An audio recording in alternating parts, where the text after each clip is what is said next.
Hello, I'm Netta Gorman, the person behind Life After Sugar, and today I'm going to be showing you how I make my clarified butter or cooking butter, or also it's known as ghee.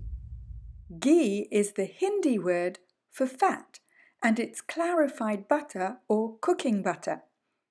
The milk solids from melted butter are removed, and this means that ghee has only minute amounts of lactose and casein left, so it doesn't trigger allergies like other dairy products.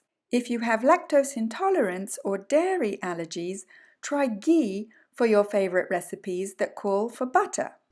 Here's how I make my ghee.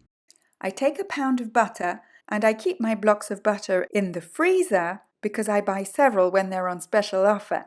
You can use salted butter or unsalted. I prefer salted. I put the pound of butter in a saucepan over a relatively low heat so that it melts slowly. You'll see once it starts melting that there's a bit of like foam that develops on the surface, and as the butter melts, you'll see a layer of whitish foam on the surface. Sometimes you'll see the butter bubble a bit. If it's bubbling too much, reduce the heat. Then you can start taking off that whitish foam from the surface. That's the water content foaming at the top. It's the pure butter fat underneath, and then the milk solids rise and then sink to the bottom of the pan. Have a small bowl handy to put the foam in, like this. You can't necessarily do it in one go. You have to wait a bit, then take off the foam, then wait a bit more, and spoon it off like this. Once you've taken off as much of the foam as you can, then you can slowly pour the melted butter into a glass dish, preferably not plastic because the melted butter is quite hot. You'll probably see the milk solids through the melted clarified butter at the bottom of the pan.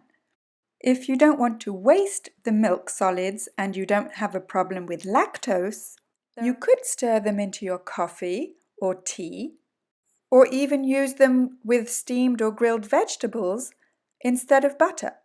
There'll be a little bit less volume than the original 1 pound of butter, and once it's in your glass container, put a top on and leave it to harden for several hours. You can put it in the fridge to harden, but it's not necessary because pure saturated fat like ghee doesn't need to be refrigerated, and because it's pure butter fat, it's more stable than butter and it's far less likely to become rancid. And you can use ghee to cook with at high temperatures, either for vegetables, for steaks, or to make curries or any other kind of recipe for my super hollandaise sauce or cheese sauces, any place you'd use butter. For high heat cooking, ghee is better than butter. Since it's pure butter fat without the easily spoiled liquid and milk components, ghee has a longer shelf life, which is part of what makes it a staple in hot countries like India and in South Asia.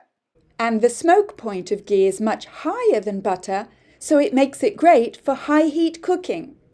Try it and see! If you enjoyed this video, then don't forget to subscribe to the Life After Sugar YouTube channel and let me know in the comments which other recipes you'd like me to give you.